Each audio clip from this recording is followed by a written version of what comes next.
I know that I'm not the best tricker or the best acrobat or, even like MMA, whatever. Like, I know that my gift is like relationships.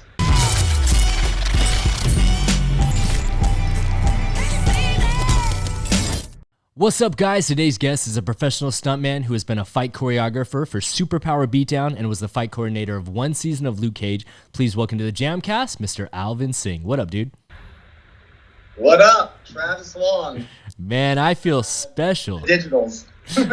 I feel super special. We are tapping in with you, not even stateside, which is crazy. Is this the first international episode? I've had a couple of guests from Europe, but this is the first episode with someone from LA who is abroad. So making history, Doug. In the books. And for all those that are just listening on the audio right now, I really desperately tried to convince Alvin to wear his matching headband, which he was sporting earlier before the episode. And I don't know. I mean, here I'll give it a little flash of what it looked like. Yes. But it was like, I'm in AC now, so like I don't need to, So we're gonna keep it low key. The headband makes it like a little thug. But it's a functional headband. It's not one for looks, I guess, based on that statement. That's absolutely true. And where are you currently at right now? I'm in Costa Rica, in a town called Nosara. And is this your first time in Costa Rica, or have you frequented it a lot? I went to Costa Rica. I came here to Tamarindo in 2018 for like a boys trip, but didn't really get to stay and integrate into the community like I have this time. Okay. And along the lines of that, like obviously we're going to delve into a bunch of deeper reasons and the reason why you're behind there, but what's it like COVID-wise down there in Costa Rica? Are things like similar to the States? Is it more open? Yeah, it's really open actually. I mean, I'm in the jungle, so it's like it's humid, but it's like constantly being purified by trees, and I'm at the beach, and yeah, you pretty much can not wear a mask everywhere except for grocery store, like convenience store.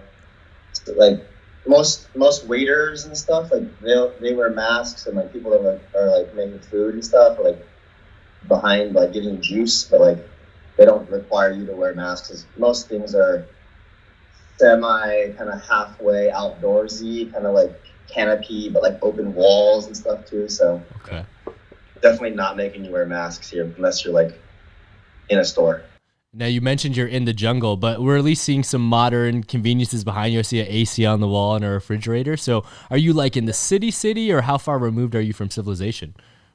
I mean, I would say that where I am is, it's like the Santa Monica of the jungle. So like, I can still get a latte, you know what I'm saying? I can still get like stuff. I'm not like roughing it, but like, it's probably the most developed city in Costa Rica. There are some other, there are like towns, like surf towns, but this is like, there's not any like buildings, that have like, there's probably, let's just say this, there's like 2 banks. Okay. There's like one ATM where you can get like American cash. Oh. But you can still, the personality of the town is like very yogic, I would say. Okay. So like they tap into like health and wellness a lot here, and it's a place on the rise. A lot of people are buying land, like building houses and condos, and so. But I can tell that they're kind of trying to not make it a Tulum and just be hella on roids about spirituality. But yeah, there's definitely infrastructure here. The best thing I can describe is like I can still get a charcoal infused toast and latte with like golden sprinkles if I wanted to. Do you guys still have, with that being said, do you guys still have access to a lot of the chains that we recognize, or is it more so like independent based stores out there and stuff? Yeah, a lot of stuff is independent owned, family owned stuff. There's probably like even the hotels, like one of the resorts is like everything there is like locally sourced fruit for like their juices, locally sourced beef from like farms around here. There's maybe like, let me see what the chains are. Like there's no Starbucks, there's no McDonald's, Wow.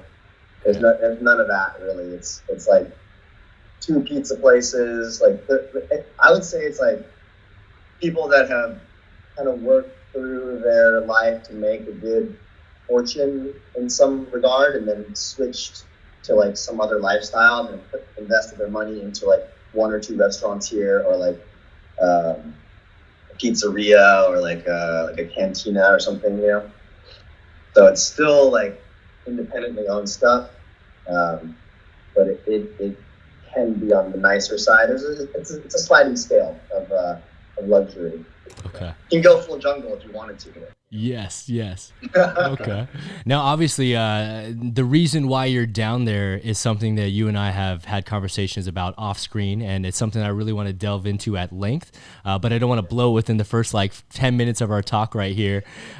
So it's just kind of like a little, teaser for everyone that's listening and watching this episode. Yeah, you need a little buffer zone, a little small talk to warm it up, So for those of you listening and watching, we're going to delve into why he is down there. And we will preface it by saying this, that you are not down there for a job. You are down there by choice right now. And I think that's going to come full circle when we talk about it and be really unique to everyone listening.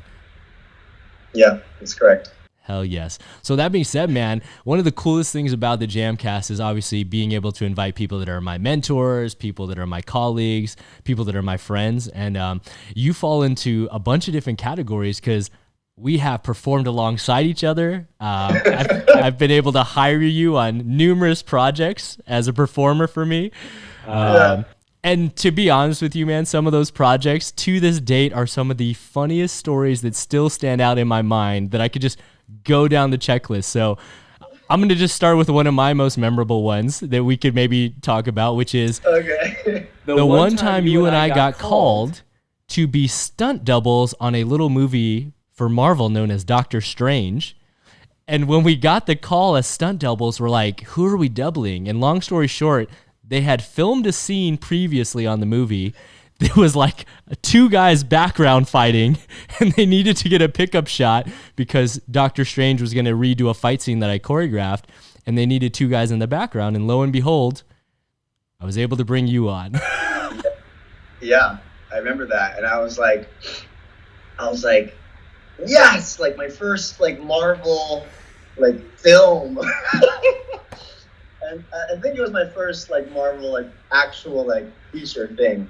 And then looking at the call sheet, I'm like, all right, cool. Like it's me and Travis. I like either way, it's gonna be all good. Like I don't think I'm gonna get like hit by a semi truck, or like it would have been like prefaced before. Hey, you cool with this? And like none of that. So I was just like, hey man, I got you on this thing. And I'm like, all right, cool, yeah. So I show up, and then it's let's look at the sides and like let's get in the wardrobe. And I look at the call sheet again, and I'm like, wait a minute, like it's just me and you. Like, what does that mean? Like, are we doing like a one-on-one fight, or like is it like? Is like someone getting like decelled and like someone's just rigging, or what's Exactly. And it's reshoots, which is already confusing because they're going to try to do like 5 scenes in a day. We're like, what are we here for? Yeah, because it's a reshoot. So it's just me and you. I don't know. Do you want to do this for it? Go for it, bro. Go for it. So it was just me and you doing background fights like nonstop. Because it was just like, so we're basically doing like bow staff fighting for like an entire monologue, which they're not, like we're doing the master of the monologue in the back, like a 4.5 minute like bow staff fight. And the best part is like take 2, and we're both like, so like, do you want to do like a looping thing? Like, do we want to do what we originally choreographed? I remember looking at you and being like, oh man, we're going to get smoked on this job. I didn't know the takes were going to be this long. And then both of us were like, circle of death. And we're both just like, Yes. And I'll try to put the clip on the screen if we don't get copyright issues. But for those, go back and watch the training scene between Doctor Strange and Mordo, and you will see two guys in the background walking intensely in a circle for 2 minutes.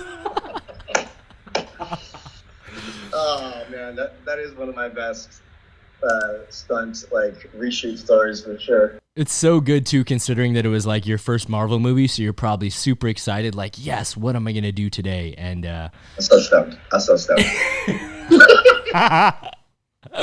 Oh well, glorified background walking. We didn't get a demo reel clip or anything, but we got the story to tell the tale. So exactly, this is how we'll live on forever in this podcast. 100%, bro. And then beyond performing together, I've been very blessed to not only be able to hire you, but be able to get you on times when you're free. I was able to fly you out to Boston to be one of the characters on Ava with Jeff Amata that coordinated, which I know for you is super surreal to get the chance to meet Mr. Amata-san. So it's a deep appreciation for that one, Trav. The one thing I'll never forget is getting a text message from you saying that you were watching old Blade scenes to get hyped for the day. And I was crying.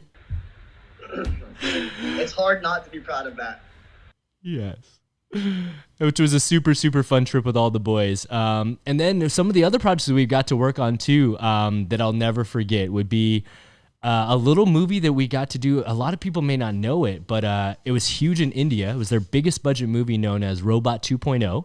And I got to bring in you and Jimmy Choo to do a previs shot by Emmanuel Manzanares.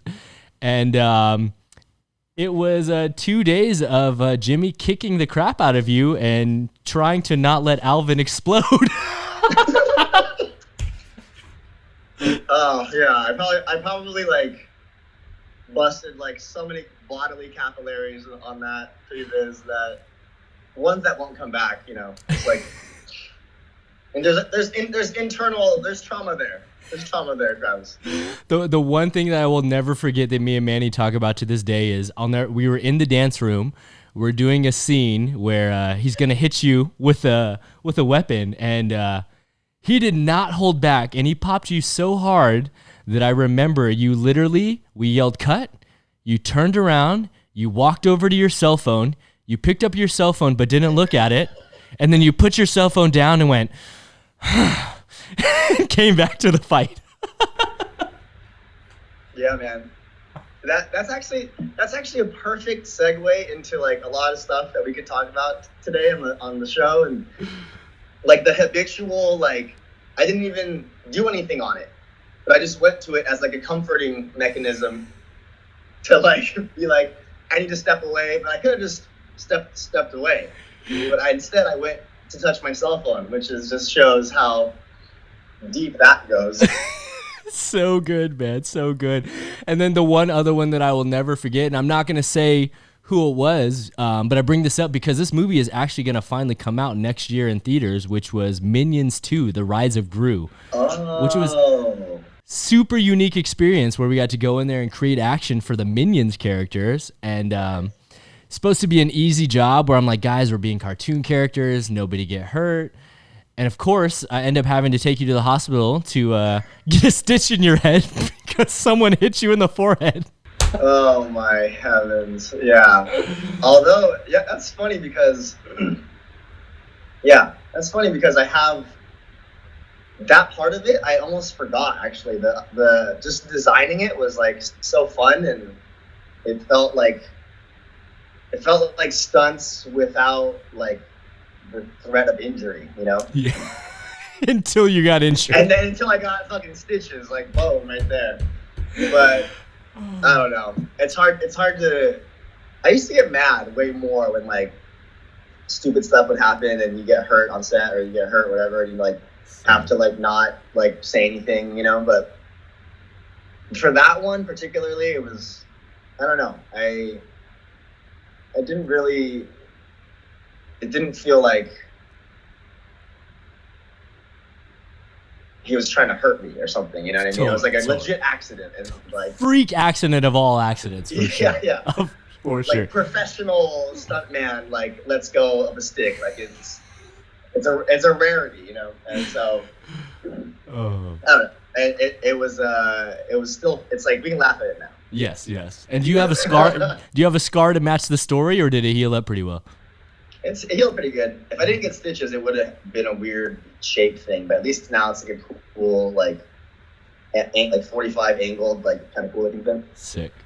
Heck yeah, man. And now along the lines of that, man, which is so funny is because that was a relatively chill job, but I also know that you have been put in the hot seat numerous amounts of times. I know there's been times where I've called you to cover me jumping into a car window and you're like, oh yeah, I've already done that. Here's a reference clip. So are there any like memorable stunt jobs that stick out in your mind over the course of your career, or anything that you may not ever want to do again, I guess? May not want to do again. Let's see. Or anything memorable, I guess, is a better question, hopefully, you know. Yeah. It's all like one job now.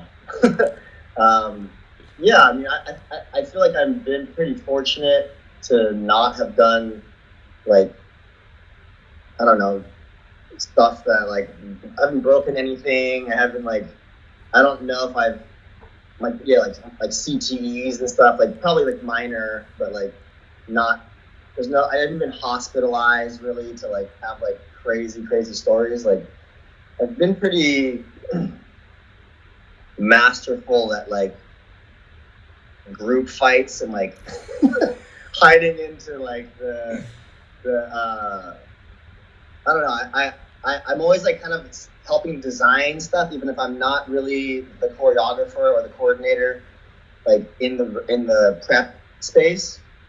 And like I've always felt like some of those moments really fulfill me the most, more than doing like the crazy thing, which like is also like super gratifying. But like for stunt wise, like I can't say that I've done like ultra gnarly gags really. I just feel like in stunts I've I don't know how to put this. My interpersonal relationships actually grew from being in the dynamic of like hierarchy and being in the dynamics of like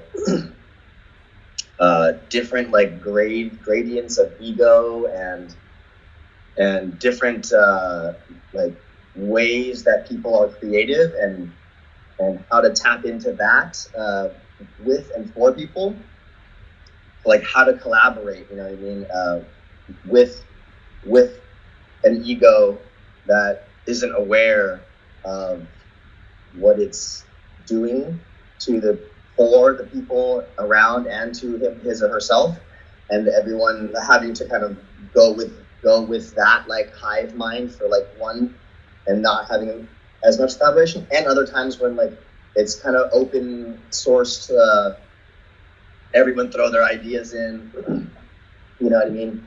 And so I think what I've really gained from stunts, besides just getting to do really exciting athletic test the human limitation activities, and you know, be part of filmmaking and the art form, not only of the body but of cinema, is interpersonal connection and being able to navigate, or you know, it's offered another slice of a corner of consciousness for me that has allowed me to use those experiences to carry through my life.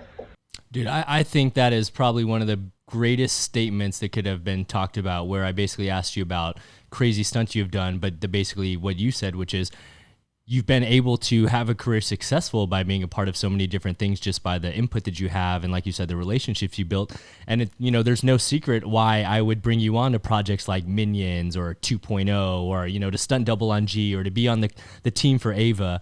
And I tell people this a lot on the Jamcast, which is like, obviously you're so talented and skilled wise, which we'll get into in a second. But the main thing that it comes down to when I hire people is it someone collaborative that I will get along with, and someone that's not going to be a pain in the ass, And I tell people a lot of times the guys that get to go on these runs or to be on the prep of shows are guys that get along with other people, because you're not going to get sick of working with them. And I think that's one trait that is far too often overlooked.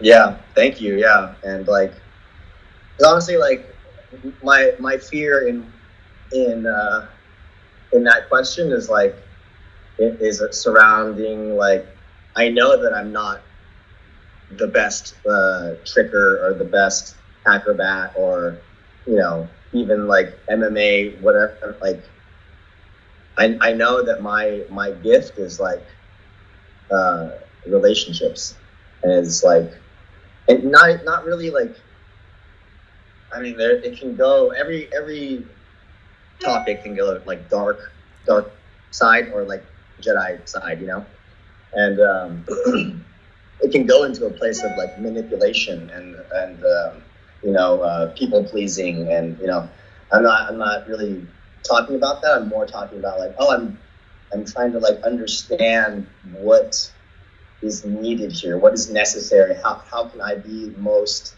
of service in the flow of the river, you know what I mean? Yeah, bro. And that I think is I just try to translate like what in my work is actually like informing my life, and then what in my life is actually then what am I carrying into my work, and vice versa. I think that is invaluable, man. I mean, we're 127 episodes into this, and I've had some stunt coordinators and stunt performers on, and a lot of times we just get lost in the sauce talking about the skill sets that you need to acquire and what martial art would probably be the best to learn. But like I've said, and I've tried to, harp and herald on the show is what you're talking about, which is, the connections that are made in this business are so important for so many reasons. One, we don't work in an audition-based business. Everything is based on direct calls from coordinators and the relationships you have. And another thing that I think is far too often overlooked is that the job that we do, inherently, I have to have trust in the people that I hire or the people that I work for, because you do run the risk on some of these jobs of, having a career or a life-ending injury. And so you really have to trust and believe in the people that you hire and you surround yourself with on these sets. Yeah, I agree.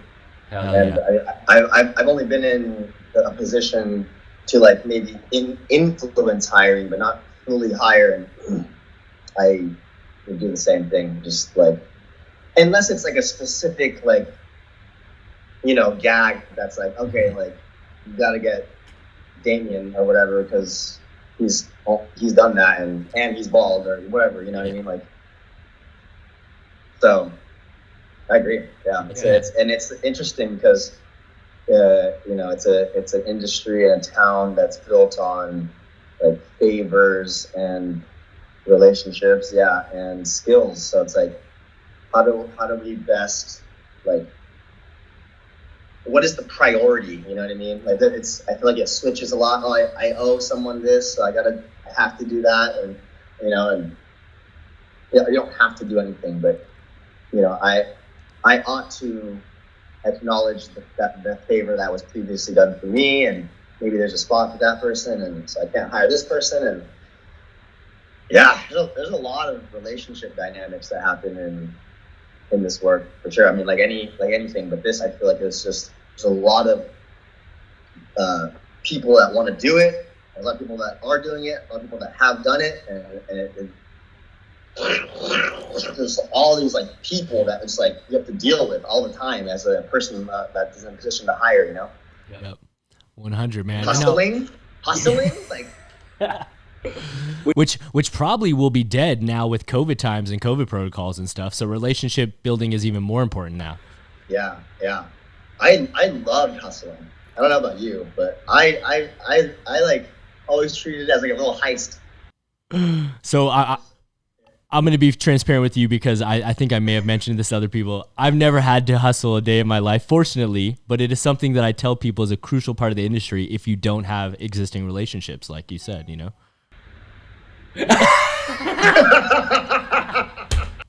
can't turn me off on my own show, bro. This dude making history, he cut me off on my own show. There's a little thumb screen there.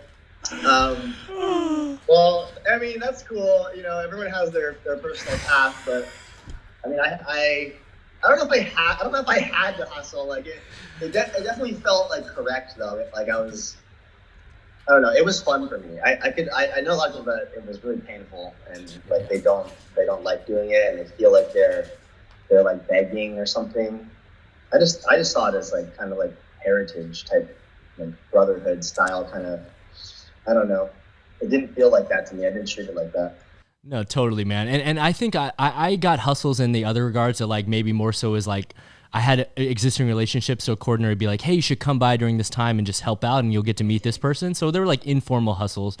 But, you know, just like you said, like because it's such a part of our business that as I became a coordinator, whenever people would hustle me, I definitely made sure that I wasn't one of those guys that just ripped up stuff or ignored people. I would always try my best to make time to go shake their hand, collect their materials, tell them to email me. And if I'm just the fight coordinator, always trying to be like, hey, here's the stunt coordinator. This is what he's wearing today. If you can steal some time, do so, but just obviously don't get in trouble and obstruct his job. So, Yeah, and that kind of like reminds me of how Hollywood is really.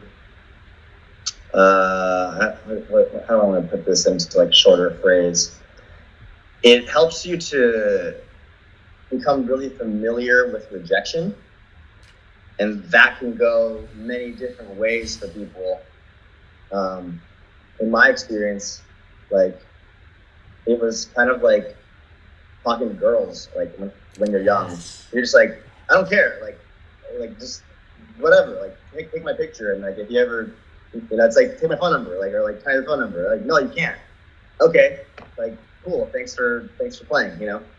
And it wasn't like, oh, like so like da da da, and trying like I feel like the worst move. This is probably like a good tip I can drop here is lingering.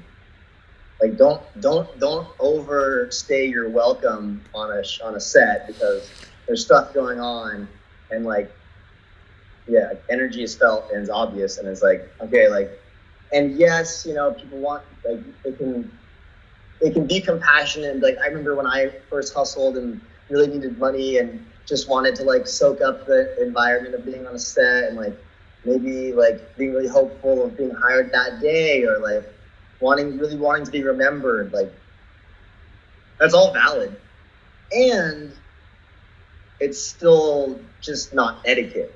yeah. You know what I mean? And so like even with the most compassionate stunt coordinator, like it would still be like, hey, like you know, there's it's time for you to like I have your stuff, like it's time for you to go. And I don't know, like I want to be inclusive, you know what I mean, and all of that, but like I sat in a ceremony like 2 nights ago, and at the end, it was all said and done, and everyone was like, it's a ceremony that lasts until the sunrise. So like when the sun rises, like there's like a few closing songs, then everybody can like go and play music by themselves and like talk about what happened. And I lit some stage because everyone is like some heavy stuff had gone down in the teepee, and so I'm just kind of staging it up, and everyone was like, yeah, cool, like bring that over here. And my friend came over to me and was like, yeah, man, like you're fine, you know, you're fine, but like there's like usually like you light the sage and you have like Palo Santo or you have like any kind of herbs that you want to like share, like you first like go bless the medicine with it, and then you bless the altar, and then you go and ask the shaman if like you can share it and in the space that was just dedicated to this other medicine, you know. And it's like, but you're fine. Like it's and the ceremony's over, but I'm just telling you, like if you wanted to light sage ever and just like like it's actually not cool. So just like whatever, you know. So it's like, hey, like, you know, I wanna honor the tradition and also like it's etiquette. You know what I mean? Like it's just like there's a history of it. Not saying everything that's ancient is like the truth and like the best way, but like in that particular instance, like it's not harming anybody. So like, yeah, I want to abide by the tradition. Same with lingering, on a set. It's like, yeah, you're not hurting anybody. And so it's just better to like let everyone do their thing. People need space. People are walking around carrying like trolleys of like electrical cords and stuff. And like definitely like don't pick up a donut. You know what I'm saying? Like, Oh man, that's a great analogy, and I think it is so true. Like there is just a lack of knowledge about etiquette, which unfortunately most people can only learn by most times making a mistake and being told what to do to correct it, and then it's really on you to whether or not you adapt and adjust like that. But yeah, I think that the things you've discussed so far are such invaluable tips, and for anyone that's an up and coming stunt performer, and because of COVID, you haven't been exposed to things like hustling, like definitely rewind that and take a listen to the advice Alvin's giving you, because as a coordinator myself. The one thing that we do not like is when people A, disrupt our workflow, or B, they linger and create an issue for first ADs on set or other people in the department and the crew kind of being like, who is this guy that's sticking around? So, invaluable advice, man. So with that being said, Doug, I got to ask you, what were the foundations of your stunt career? And I guess maybe preceding that, can you let people know about your martial arts history and how you kind of got into movement in general, which would lead up to where you're at? Yeah. I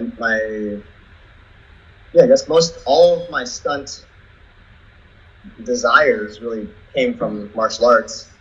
So that's definitely the origin of my work in Hollywood is martial arts. And I started doing Kung Fu at age 11, and that's actually also kind of interesting, and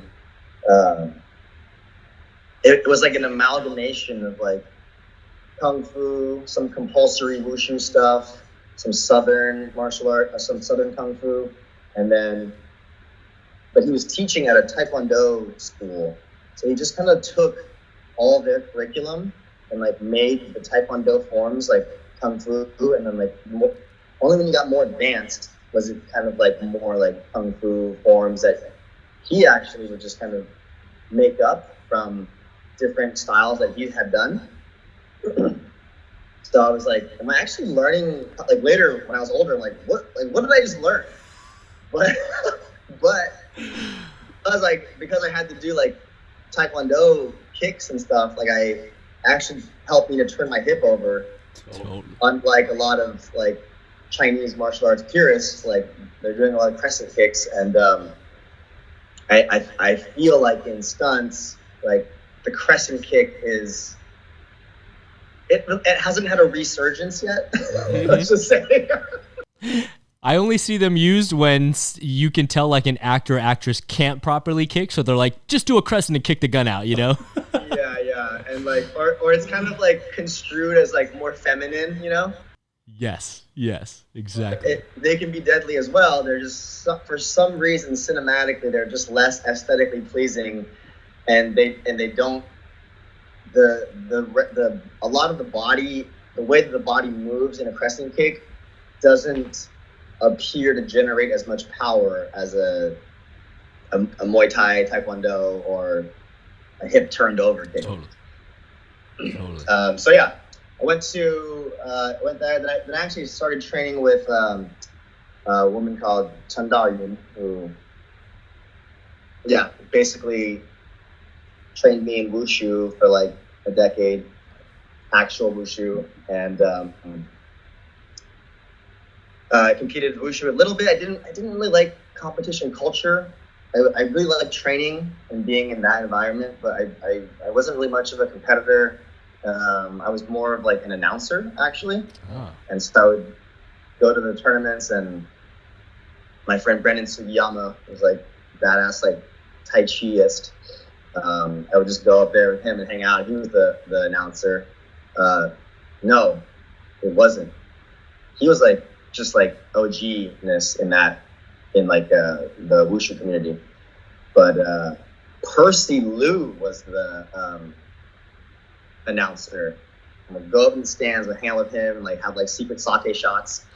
And he was like, yeah, man, I'm not gonna do this anymore. Like, why don't you do it? So I like would announce at like the Berkeley tournaments for a couple of years. That was like really cool for me. And then from there, I got into this really big street fight in like 2010 or 09. And I fought 3 guys on a front lawn, and I just got roasted. Yeah, I mean, I didn't get knocked out, and I was so bloody. I fought 3 dudes, and like one dude was like a CCS wrestler. These 2 other dudes were just like wasted, like they didn't really know how to fight. But like the main dude I was fighting was like this wrestler, which I had no idea. Mm-hmm. He just took me down like so many times.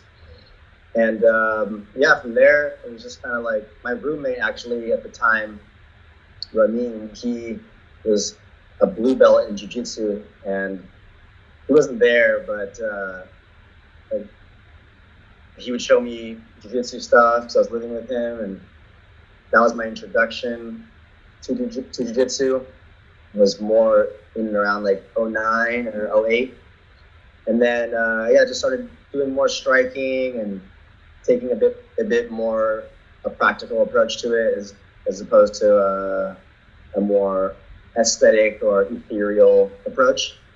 And then from there, through stunts, there's so many people from so many interesting athletic backgrounds that I'm just kind of like absorbing from a lot of people on set, asking questions, training on, at Jam or at different open gyms, or like all these like freaks of nature are just, trying to, maintain or do a class for themselves, or, just training to be seen or whatever, and just being like, oh, what's that? And can I join in? And that's why I feel like your gym it's just one of the best things in LA, because it creates like a space for people to do that and to be like, well, how do I get these skills, and like without going to like a boxing gym per se, or like, and that's cool too, like, I mean, yeah, like GSP it and like go to Japan if you want to learn karate too,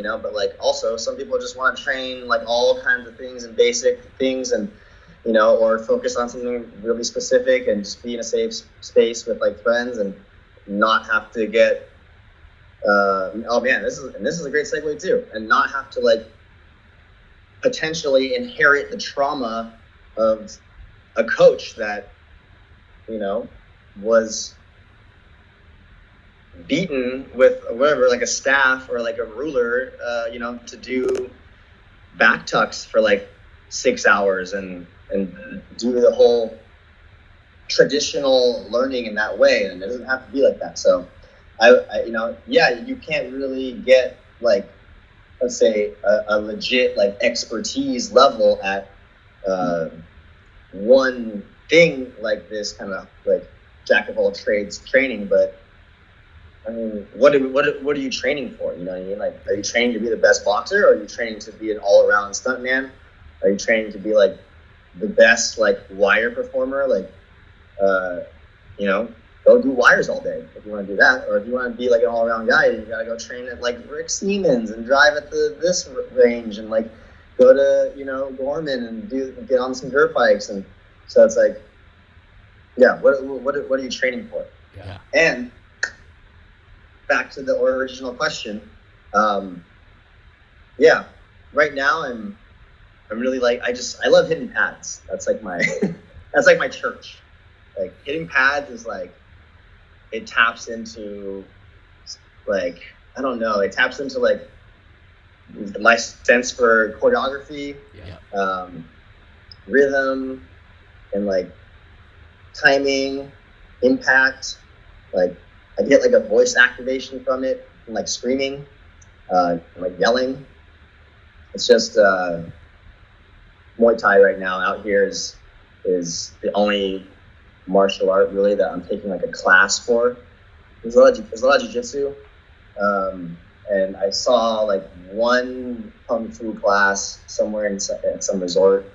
There's some qigong. There's like tons of yoga, breath work, and all that stuff. But yeah, my martial arts journey kind of spun off from Chinese martial arts into more of like the practical MMA stuff. And then after the kind of MMA phase, I kind of went back into, like during Luke Cage, actually, I went back into Chinese martial arts again because I wanted to have Luke Cage look like Swai Jiao, like a Greco-Roman wrestler that could do like sambo. Yeah. But that didn't happen. And and but because I was in New York, I was like, I'm going to go train what I want to bring to the show, you know. So I went to go train at like a Swai Jiao place in Harlem, and then I went to go do capoeira with a bunch of friends and like Shem and Gene, who like yeah, very cool for them. They would always invite me to like all kinds of cool dance parties, but like always like capoeira first, and then like go and do something fun after.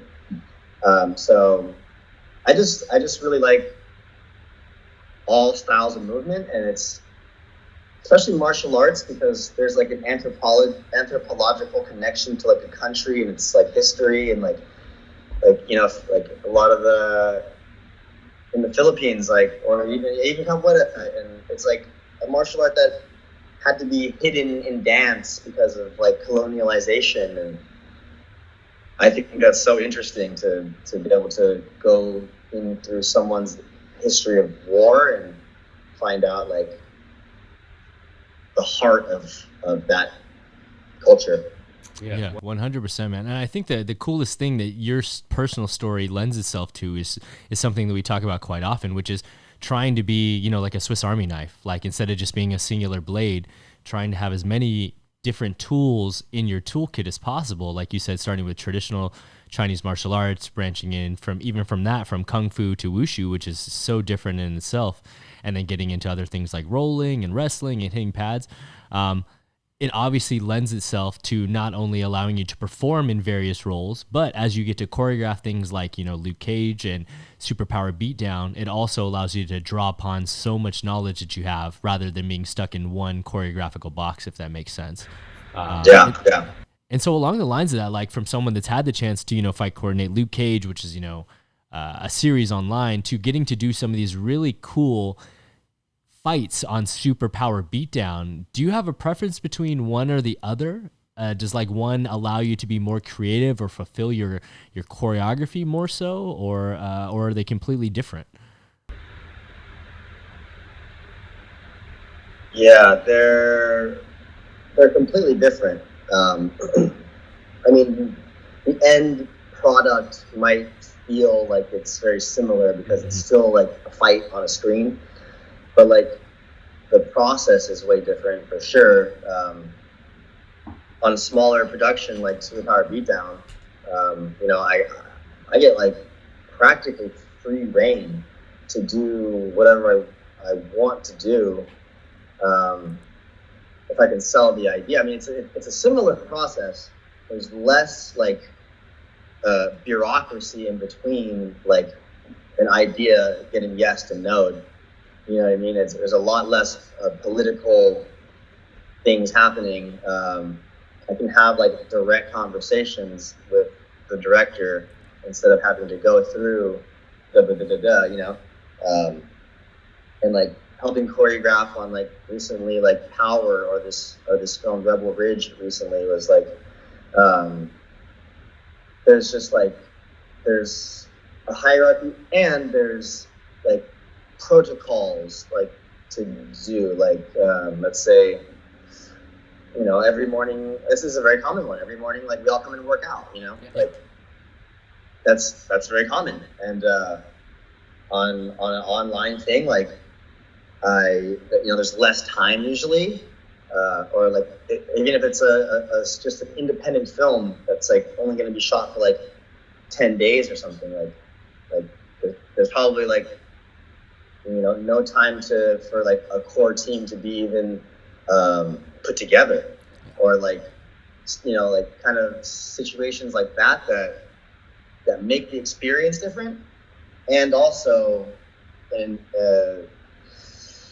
it's just it feels more, I mean, to take Superpower Beatdown like as a specific example, like that is a specific experience as well, and that is like I'm pretty tight with the director, so like I can speak his language and convey an idea that I'm going for, and if it doesn't, fit into the confines of like this person's powers or whatever, like they would never do that. Like, okay, that's fine, but like if it's like, okay, this person's gonna like do a backsweep, and it's like totally just a backsweep. Like anyone can do a backsweep.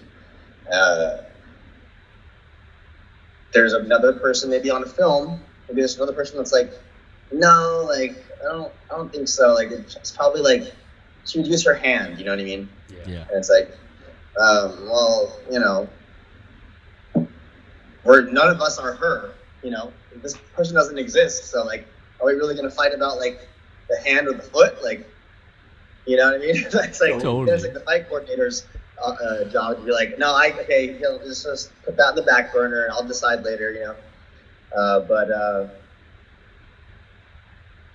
and those are things you have to sometimes like sleep on. Like, yeah, like actually, like would that person use their hand only? Like they're not really a kicker, but like they could, like Captain America, like, threw a spin back kick and like nobody thought that was possible until he Koto Gaeshi you on a boat, you know what I mean? Like, what? How does he know that move? But like, he just like does, dude. Like, he just knows it, I feel you on that. I totally feel you on that.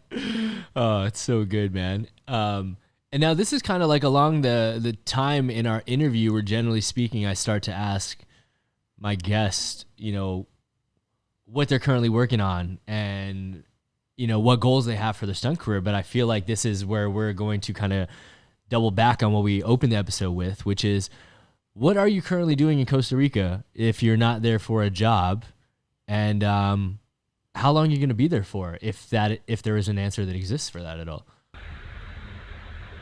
Yeah. I come to Costa Rica to reevaluate my direction in life. And I'm here to become the most unapologetic version of myself so that I can become a magnet for what's meant for me and dissolve the idea of reaching for something that I think that I want, but actually it is not necessary. I just want to get clear. You know what I mean? I want it to be in a completely different environment. I want it to be in a place where I didn't know anyone and had to recreate bonds. And how do I show up in the world like on a brand new canvas? And to discover like what my offerings are outside of Hollywood. How do I make the skills that I've worked so hard to gain to help with the movie making process, and how do those skills translate in a world that, in the world, period. So it's confronting, and a lot of times when people have asked me that here, like, this is how I ended up in Costa Rica, and I give this long story about like what I was doing before, and I have all of these ideas, and it's just like, really what I was scared to say was like, I'm doing nothing. I'm doing nothing, and I couldn't say that, but like I can say that, like I can like broadcast that I was like here to rest, you know what I mean, to do nothing, to get my head and my heart straight and pointing in the right direction, because doing the work of a stuntman is, I mean, everyone has their personal experience with it, but like it's been emotionally draining on me, and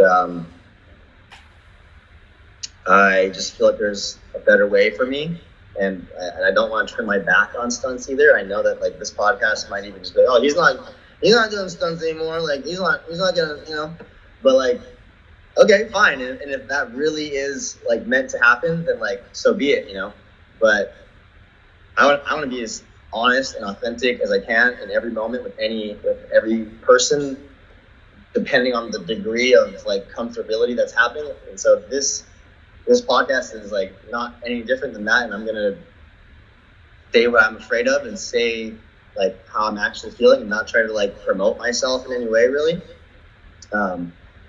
Because I feel like, you know, if I'm going through this, like somebody else can be going through this too. And yeah, like stunts is it pays really well, and and that can be a ball and chain to keep doing it if you don't like it. You know what I'm saying? And like, or if you're questioning it, and then it's like, oh well, I'm getting paid so much, I might as well just keep going.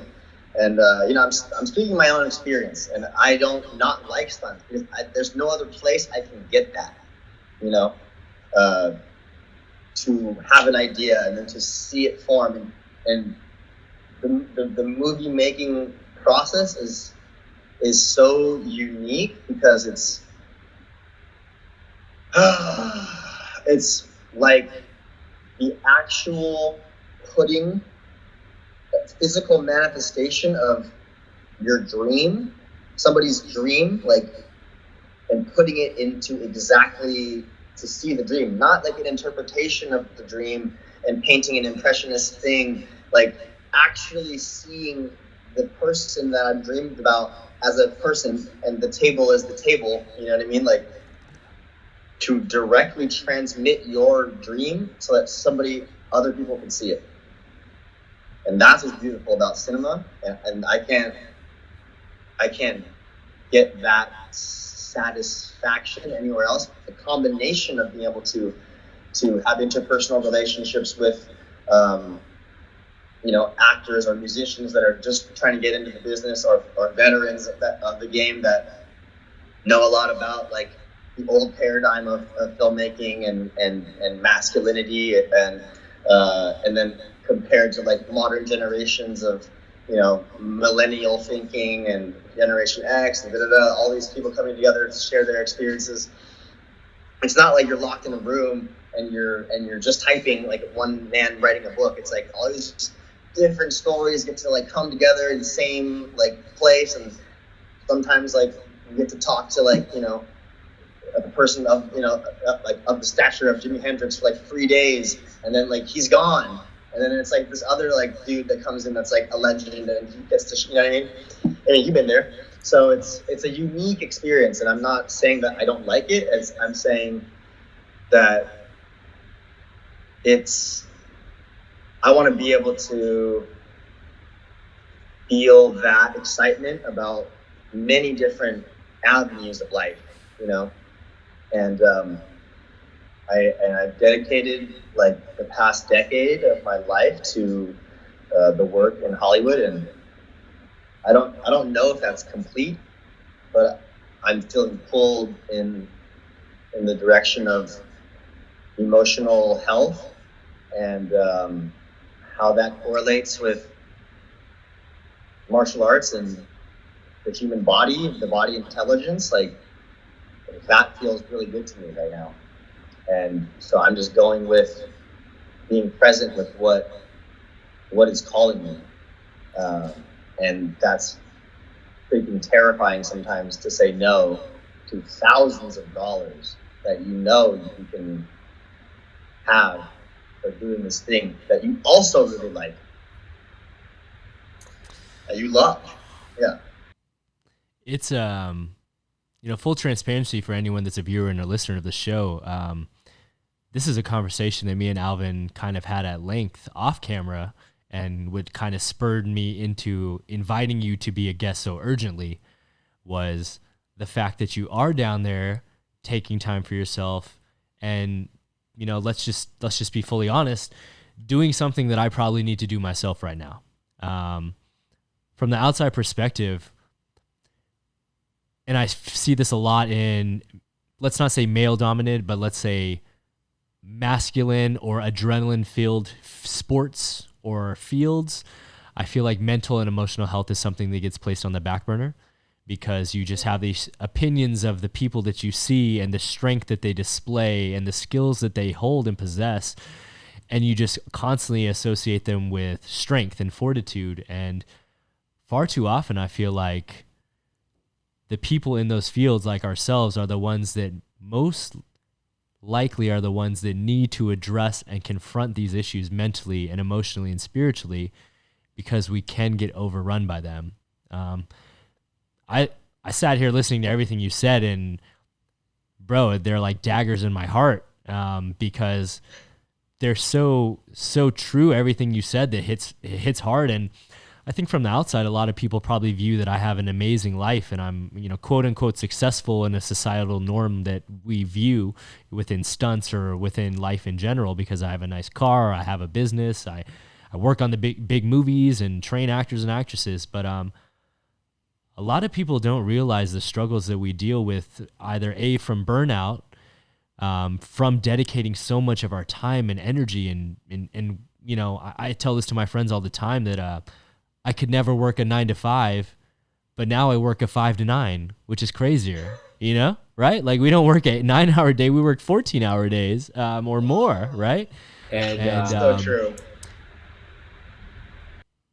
And it's something I don't really talk about a lot, but last year I had to have an echocardiogram on my heart and ultrasounds on my heart, and it turned out to be related to stress on the job.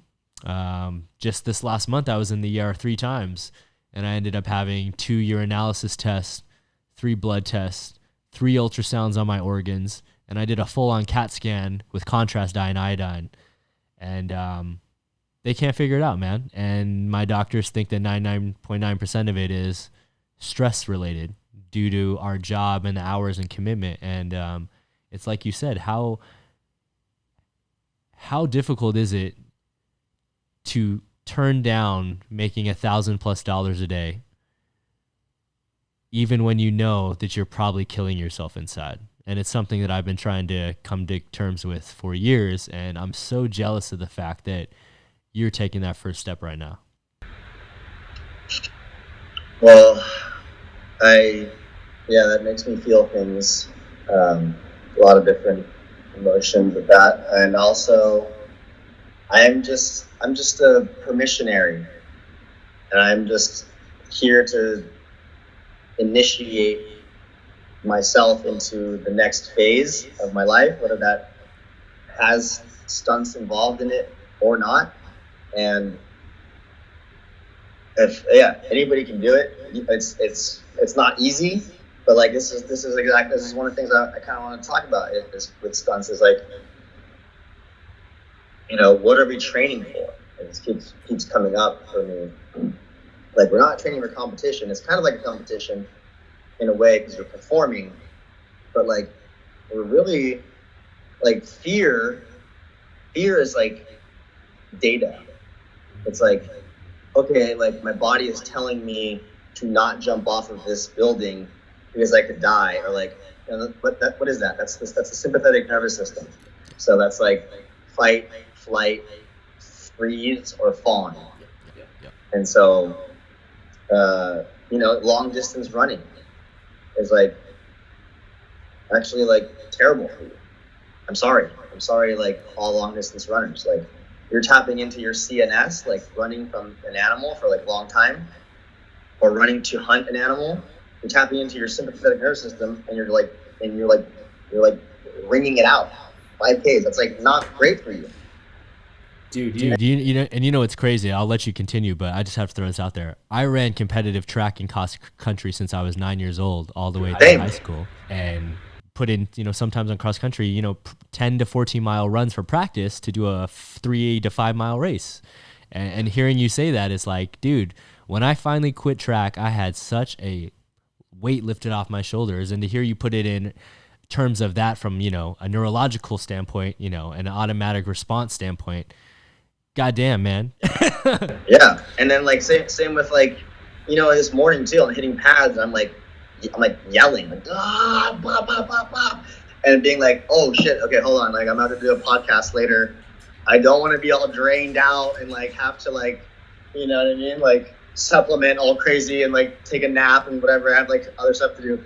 But like for like stunts, like you're jumping off a building and it's saying you're saying by saying no and you're like working through it. And there's working through fear, and then there's working like against your fear. There's different kinds of fear too. Like, is this fear protecting me, or is this fear just something I need to lean into to like actually grow in a healthy way? And most times that's obvious. You know what I mean? Like you can be like, okay, I should go, or should I? It would be good for me to go, talk to this person because I'm interested in what like they said, and I want to like ask more. Like, but I'm feeling shy or I'm fearful of like being rejected or whatever. Like this is a growth edge for me. Like I can go do that. And it's good for me. Coming off the building is a whole different story. It's like, especially when someone's like, don't fuck this up. And you're inheriting their fucking athletic trauma because they never actually made it to become an elite performer or something. Or like they were an elite performer and they were trained in a way that was, of the old paradigm and used fear and punishment as a threat to perform better. And there's a better way than that. There's a better way than that. And to not transmit your traumas that haven't been healed onto other performers that are young and hungry, onto other athletes that are trying to do their best, like to like get out of the hood and with their jump shot. It's like, you're saying you're working against your fear that's trying to protect you, which is then working against your body intelligence, which is then numbing you for when you are trying to feel emotions in life. And there's like indicators of like, I need to break up with this person. And it's like, no, actually, I'm not listening to you because I trained that. And now I know how to say no to all the information. It's a scary cycle that you can almost get lost in the sense that in our job, I feel like when we're first starting off, for 99.9% of the people who don't walk on to becoming a 1X double right away, we work in an industry where when we first start off, we're so desperate to get work and to stay busy that once we finally obtain that success of working all the time and staying busy, you don't want to lose it. And you almost are willing to go to any lengths to not lose it, more so than the lengths that it took to get there, that we pretty much turn a blind eye to our own well-being in a lot of ways. I have a lot of friends that are on some of the biggest movies in the world who make more money than friends of mine that are doctors and surgeons. And at the root of it, I literally can look at them in the face right now and be like, dude, you seem so unhappy right now with life. You literally look like you need a break because no matter what it is like that I talk to you about, you're just not happy. And for someone that is that quote unquote successful, has that much money in the bank, has that much promise of future money coming in, not to say that everything is based around success or stability, but that should lend itself to giving you some sort of mental calmness and happiness. And man, when I look around the room at some of our colleagues and friends of ours, I see a lot of unhappy people, man.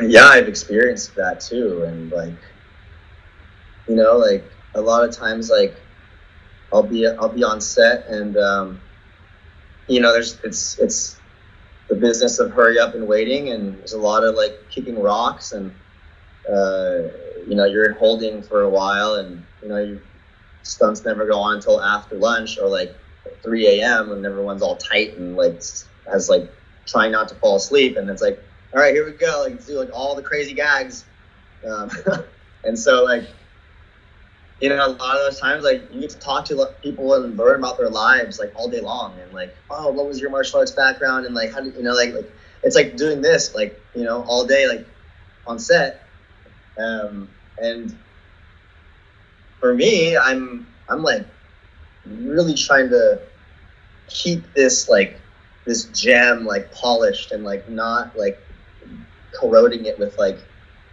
man, fuck this, like they just like make us wait, and like, oh, like, it's always like this, like fuck this production, and like it's like, okay, like So you want to like complain about getting this much money to like chill and be with people and learn about humanity. Like that's cool.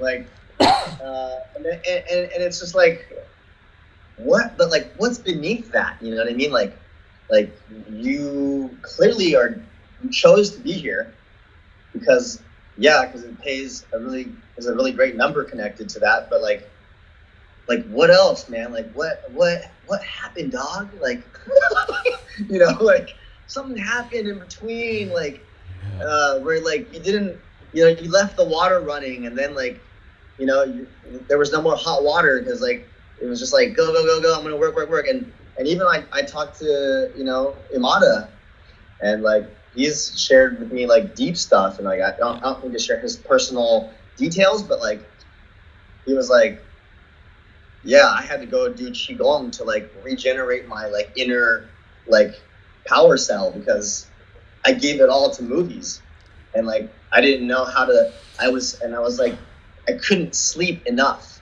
to get like rejuvenated. I had to go search for like spiritual healing and like energetic like rehab. I was like, oh shit, like he's like, yeah, so I fully respect what you're doing, and like like don't ever sacrifice your chi for like anything that's, or especially for money. Yeah. And like if you can find a way to do it, it sounds like we're bashing stunts and we're bashing like high level athletics. Like we're not. We're saying that there's a better way, and we can shift and take what has been working and is things of legends that is like solid and true, and we can also like be like, all right, so that worked, just like communism worked on paper, but that doesn't actually like work in the long run. Like let's not do that anymore. Let's not like beat our children anymore because like they're not getting A minuses at whatever, like that doesn't work. Like you think it works like short term. Oh, okay, there's results. So you got an A now. It doesn't work in the long run. That comes back to like haunt both of you. You know what I mean? Yeah. So I'm just trying to emphasize that like there's no blueprint for like the new stuff really, but there's a lot of different little things popping up in emotional health and athletics, and like the connection of like the mind and body, spirit and science to draw from to create this newer blueprint for like the future generation of performers. Yeah, bro.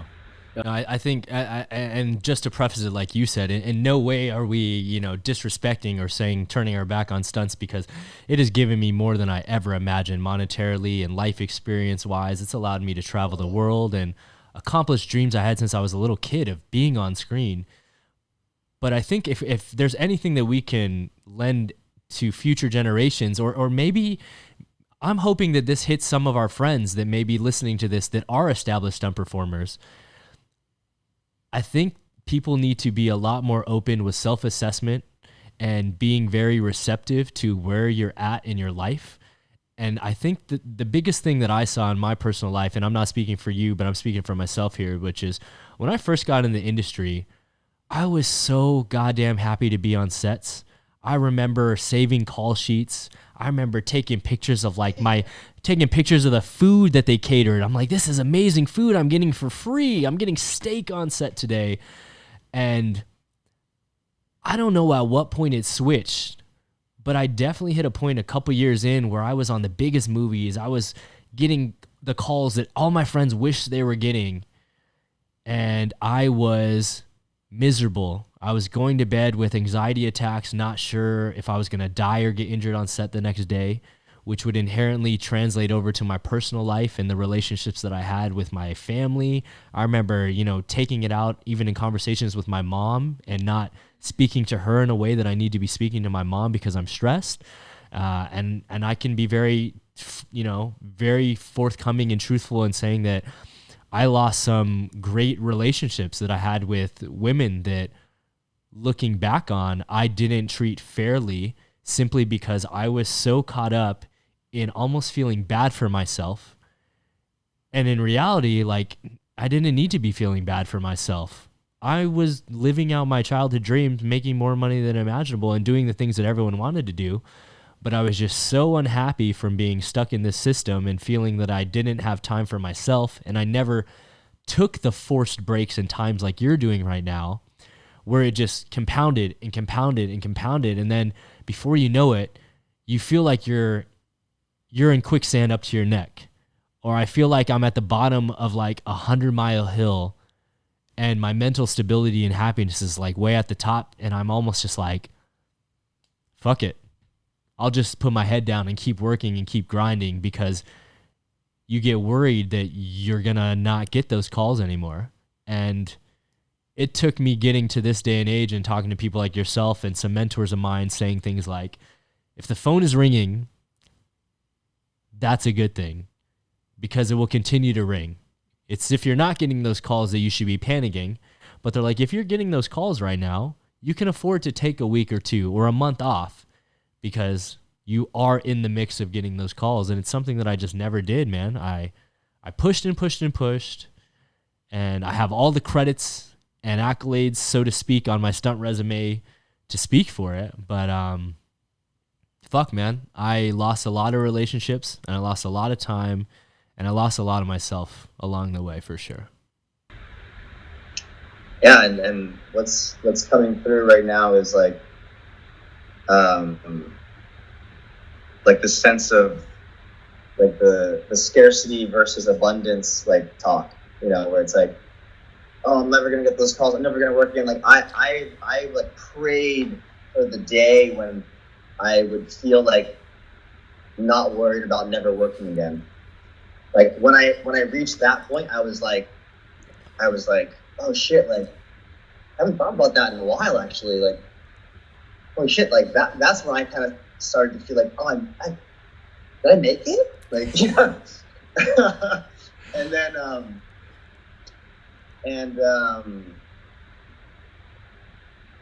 yeah, I don't know, like it's just like our inner landscape reflects the outer world. So like if you're taking a drug that you don't want to be taking, but you're addicted to it, and every line that you do, you're actually going, fuck,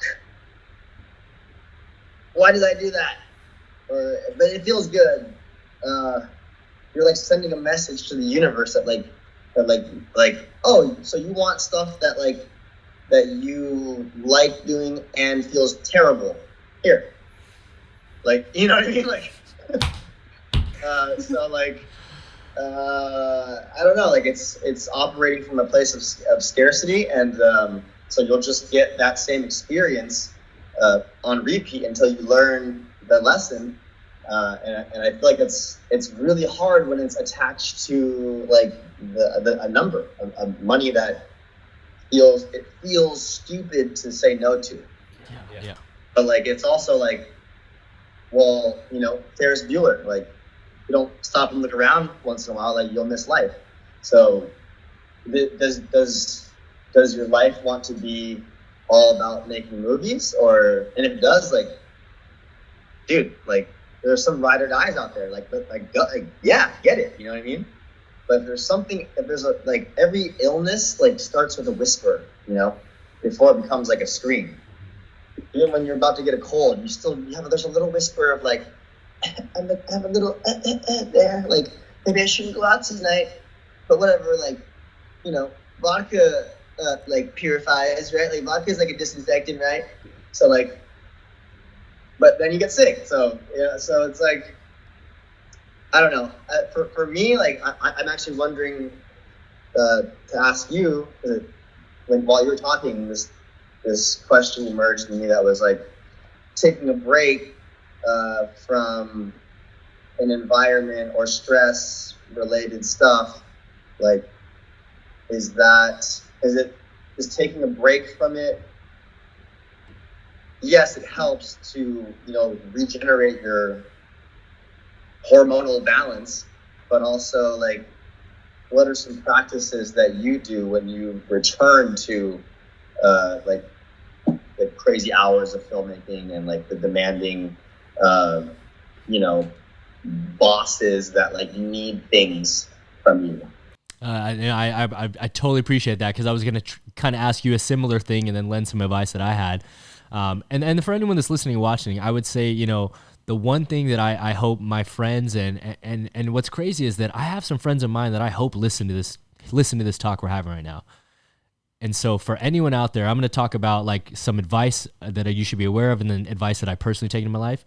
But for anyone out there, if you find yourself on set and you find yourself getting irritated by the fact that you are sitting around waiting, or if you find yourself getting irritated by the fact that you got to go take a COVID test, which we get paid $250 for, or you start finding yourself just getting irritated by the fact that you're working too much, you should pump the brakes. And you should definitely take a really big look at yourself and assess whether or not you need some time off, because at that point, it's probably getting too late. And I can admit that I have been burned out multiple times in this industry where I burned out too hard. One time I did back-to-back films for 27 months straight, and I didn't have weekends off. During the time I had a huge breakup in a long-term relationship, and I remember having to take a giant break from the industry. Fast forward to, I kind of got back into it, fell back in love with the industry, and I started finding myself slipping back into a lot of those same patterns, like being very irritable sitting on set, whereas I should be thankful that I'm going to make insane amounts of overtime, you know? And I should just know that's inherently part of the job. And so when I started realizing that, 3 years ago, if anybody looks at my credits on IMDb, or if you look at my page, you'll notice I stopped doing features. I stopped going out of town to work on movies for 6 months to a year because I realized that they were bad on my mental health. And I found that I would slip back into patterns where I would start to become irritable. And I was like, this is not the type of attitude you need to have on set. At the root of it, we're doing what I dreamt of doing as a kid. We're getting paid exorbitant amounts of money to play make-believe and do something that is also going to live on film forever so that, you know, we have a legacy to show our future generations and our family. And so if you at all are feeling any of those sentiments that I talked about, I would take a big pause. Myself personally now, as I've gotten older and I'm still trying to work my way through this and manage it, I make sure now to, like I said, not work on features. I work on TV. I do things a little more sporadically so I don't feel like I'm working a 5 day a week, 6 day a week job. And then I also make sure to enjoy it. I feel like a lot of times we work so hard that we don't even get to enjoy the fruits of our labor. It's almost like people think they have to have a certain number in their bank account in order to like be safe, or they have to have a house by a certain age in order to be successful. And I've just, in the last few years, just been like, fuck it, man. The things that make me the most happy some days are on my off days when I choose to just go down to the beach, get a lobster roll, and just sit for 3 hours and not give a shit about stunts for once, you know? Broad Street Oyster Bar, baby. And, shout out. And full transparency for anyone that is going to attend these workshops that Alvin was generous enough to be the model on the flyer for and give me permission to use. I am using July for my own mental health. That story I told about just having the ultrasounds and the CAT scan on my body was very recent. And I've come to a point in my life where I decided to take time off work and to focus on myself and focus on helping future generations to avoid this. So a lot of the talks and information that we're going to give are going to be not only about these fight workshops, but it's also going to be about mental health. And that's why I'm so stoked we could have you on here.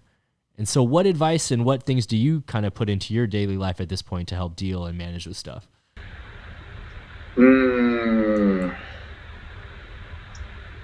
Well, I really like the concept that like everything is a relationship.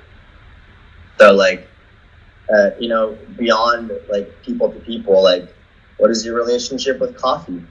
You know, what is your relationship with working out?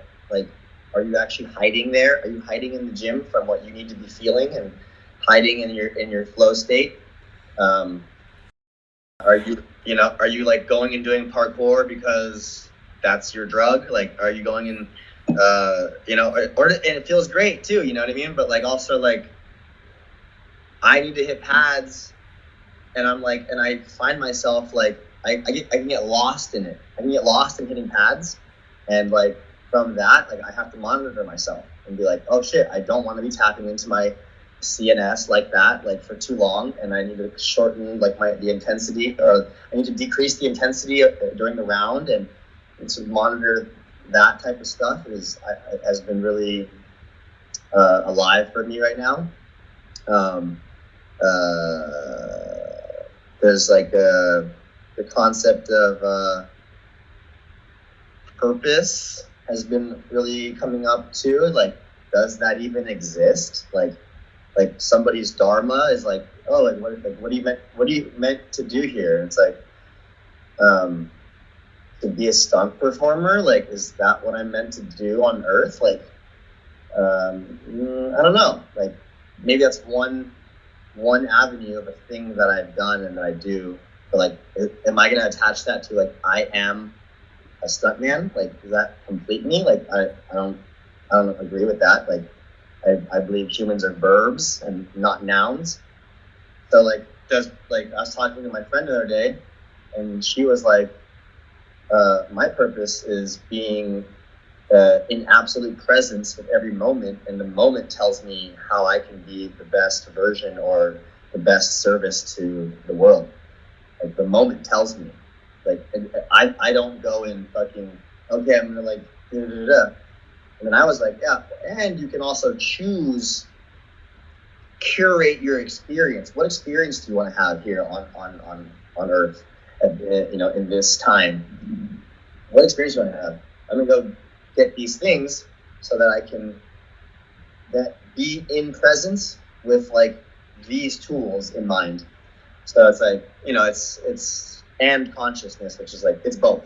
It's always everything. It's the universe doesn't say like no, it doesn't punish you for making a choice versus this versus that. Like, any choice that you make is just, you get yes, and the universe is like a yes man or woman, and just, okay, you want to eat a spoonful of mud, like, no one's gonna stop you, you know. But why? Like, what is that? Oh, you want to prove somebody wrong? What's beneath that?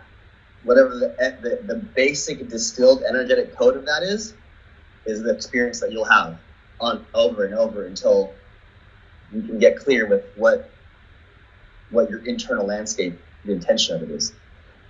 So like, how do I deal with stress coming back into Hollywood? Like, I feel like I didn't do the greatest job on my last job, but I'm still learning. Yeah, how I want to show up in Hollywood, which a lot of it, like, I don't agree with. Like, I don't need to like say names and stuff, whatever, but like, I prefer to work on high level independent films that get paid the same, but like aren't connected to any kind of like studio thing that has, you know, money invested in other things overseas and that I don't know what I'm supporting. What am I actually contributing to? You know what I mean? I don't know. I'm just getting paid here, so like, cool. I'm gonna go get like a new truck for my pads, you know. So I just, like, where's my beef coming from? You know what I mean? Like, it's kind of the same question.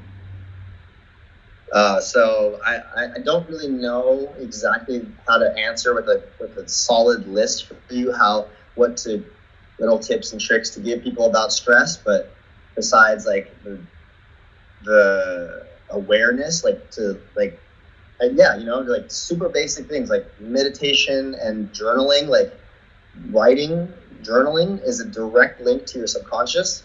So if you just start writing, usually they say like, when you start, what am I going to write? What do I write? I'm in a diary. Like, I got coffee today, I brushed my teeth. No, like, you should be writing what the thing that you're most afraid of putting down on paper. And from that, you know, just start happening. And no one else to read that. That's your stuff. You know what I mean? So like, that kind of stuff's like, oh shit, like, that's actually how I feel. It's on paper now. Like, that's actually how I feel. Do I want to Do I want to maintain that story? You know, do I want to fuel that narrative, or do I want to change that, or do I want to, you know what I mean? Like, am I choosing that? Does that actually serve my life? This story that, like, if I don't train every day for 3 hours, then I'll be fat. Like, is that actually serving me, or is that actually making my body hella acidic? Mm-hmm. Like, and I just think that I'm in shape because I have a six pack. Like, so like meditation, like, it's really hard for some people to start meditating. It's the same as, like, it's really hard for some people to, you know, do push-ups in the morning. It's like people that work out a lot and move their body a lot. Like, can you sit still?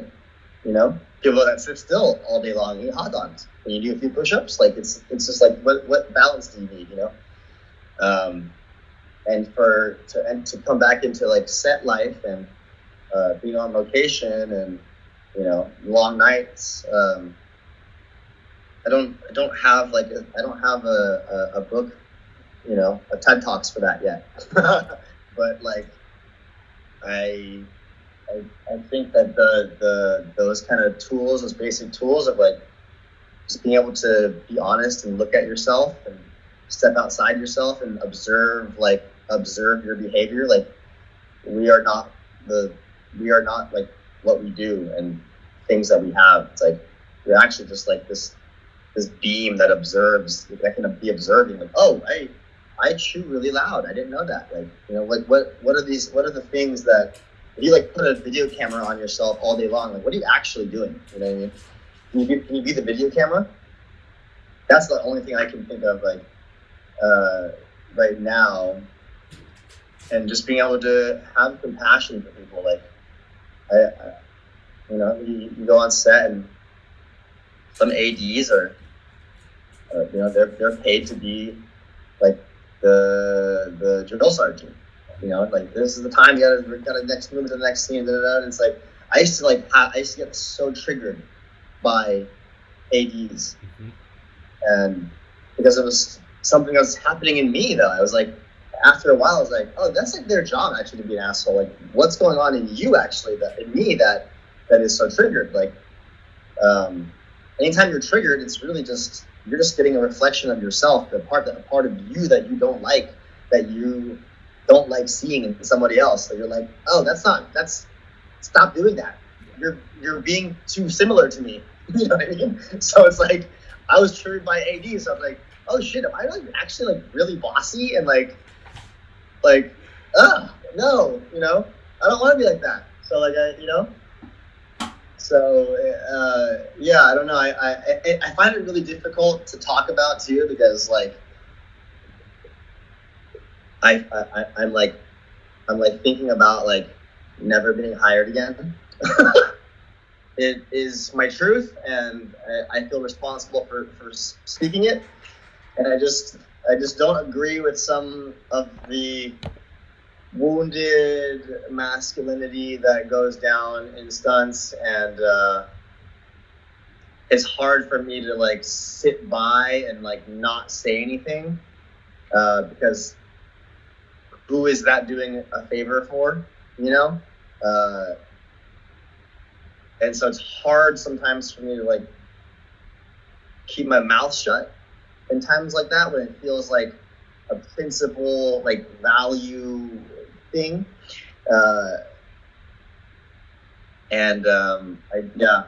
learning how to be more graceful in that department, and just in delivery and languaging, and so I guess to conclude, that really is, like, each person, you know, has different things that they want to work on for themselves, and that would be specific to each performer, or to each person in any field that they're doing. So, like, these are questions that you can be guided through, you know. And like in this part of the world, like, there's a lot of people that come here to figure out what they want to do, and that's what I'm doing, you know, too, and what their next step is to become closer to the truth of their life.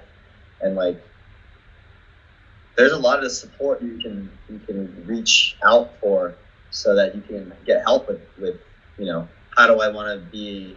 I do choose Hollywood, and how do I want to be, how do I want to show up on set, and like whenever this happens I always react like this, and like I don't know what's going on, like like there's people that exist like me, or like other people that have like clinical backgrounds, and those aren't even the best people sometimes. Like sometimes like my friend called me, and we're doing sessions about emotional health things, because I'm a stuntman. Like he's a stuntman too, and like if you go to like a clinical physician or whatever, a psychologist, like I hear you, I understand. It's like, well, this dude actually like fell off a car before. He does actually understand, like so it's like who's the person that you can receive the best medicine from?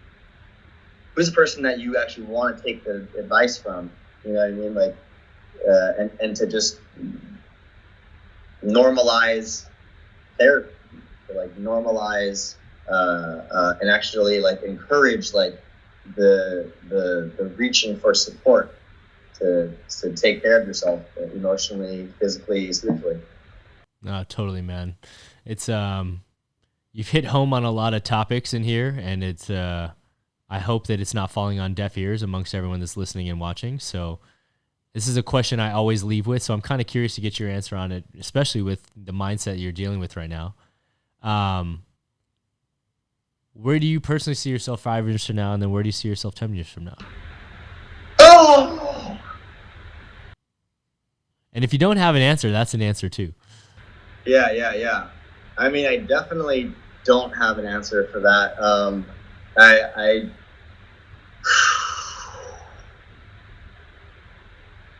I like feel that there's some sort of leadership that I'm supposed to step into, and also I'm not attached to that. You know what I mean? Like I do really work well in groups, and I also by design am an emotional manifester. So like I need time to be alone, also to like incubate and like come up with like to take all the information that I've generated with in the group, and then be alone and like see how that all fits together in the grand scheme. I do have some ideas and projects that that are gaining some movement, and like in 5 years I could see one of those being legitimately like facilities built for it. And it has to do with emotional release, somatic release of distress and trauma from childhood or youth. I don't know. I don't know if that's like meant to be I don't know if I'm supposed to like run that for the rest of my life. It's like, am I supposed to do stunts for the rest of my life? I don't know, and so that could just be like 5 years from now, like that idea gets like birthed, and then I won't know again. So I'm really trying to fall in love with the idea of like my uncertainty, and like being like stoked about it. Is that even like possible? Like, mm-hmm. Like I went through a breakup semi recently, and I was tore up. It was like it was an earth shattering breakup, an earth shattering and melding and reforming and phoenixing relationship. And so I was like wallowing in my sadness, and I was like, okay, I want to let my feelings go, like just have them course through me, and don't like shy away, and go to the gym when you need to be sad, and go to the gym when you're feeling good about it, and I was just trying to take care of myself the best way possible. And I was like, what do I like about being in a breakup? Like, what do I like about this part of a relationship, or this part of life? How am I contributing to? Like, I'm feeling like I'm always ending up single or something. Like So how am I contributing to that experience? What do I like about it? And then that led me to, oh shit, like we're like pleasure seeking creatures. I don't actually get to be sad very much. So like, I should actually cherish this because I can feel it going away every day. I can feel myself going back to like stasis or like normal, like pleasure seeking behavior. Mm-hmm. And so I'm like, oh shit, actually, like in a month from now, I won't be sad at all. And I probably will avoid being sad for like a long time. So I'm going to actually cherish my sadness and just like wallow and like fully experience my sadness and my loneliness, you know? So yeah, it's the same as like, I don't know what I'm going to do. I don't know. I rented a motorcycle because I like wanted to always like be like, just like surgical on a motorcycle. And like, now I'm like riding like dirt bikes, like through the fucking mountains in the jungle. Like I don't know what's going to happen next. I want to embody the two principles that I brought up earlier, which is like choosing the narratives of your life to design your story for what serves you, and to embody having no purpose but being present in every moment to inform you what that moment it has for you, and to go with what the gift of each moment is. 100 man. And more than anything, man, I just hope that I hope the listeners and viewers got as much out of this as I did personally, just from having a really open discussion about something I feel like isn't very openly discussed, especially amongst our peers and colleagues in this industry. So, I thank you for being brave and speaking very open about these topics. And like I said, I'm right there with you in so many regards. And I'm sure that if you and I are both feeling it, that it's something that is a lot more prevalent in our industry and just maybe unspoken. So hopefully this can be the start of some dialogues that people have either with themselves or with other people, or even reaching out to each of us. And I'm a big proponent in trying to make sure that all of our friends and all of our colleagues and all the people that end up getting into our industry make sure to not overlook their own mental health and happiness. And hopefully listening to your story will be the start of it for most of them, man. So I appreciate it. And thanks for the insight, and thanks for the friendship and the help and the support over the years more than anything. Yeah, I mean, I want to also extend my gratitude because, I mean, so many times when I thought I would never work again, actually it was you that stopped the cycle of me not working and then helped me to feel like, oh, like, yeah, it's okay. Like there are more jobs than I think that there are. And like, it helped me to also work through like the idea of like competing against my peers, or like, there's some kind of like, oh, he got hired and I didn't, and like what am I doing wrong? And for some reason, like all the times that you have hired me, it has helped me to be like, to realize like there's a whole nother side. All the jobs that we've done are kind of like these weird like side, like they all paid the same, but they weren't like, you didn't hire me for like some like, obvious like Iron Man or like it was like these like, I was like, oh, what even is this job? And like and it was amazing, they all had like super specific signature energetics that were like, oh, we're like doing minions, but we're not even doing mocap. Like, what is that? 100, dog. 100, man. So like, I really wanted to like just say like thank you for and just doing this and creating Jam. Always kind of like philanthropic in a way, like not like over giving. I feel like your business acumen is like so like crispy that like you're really good about like creating an equal exchange, and in a way that's not like I don't know, like snaky or whatever. Like it's just like very clear always, and yeah, man, it's super refreshing. Whenever I've worked with you, it's always been like a sigh of relief. Like, okay, like this guy, he just wants it to be like a great experience for everyone. He's not trying to like haze anybody, like a fraternity or something. And I always really appreciate that.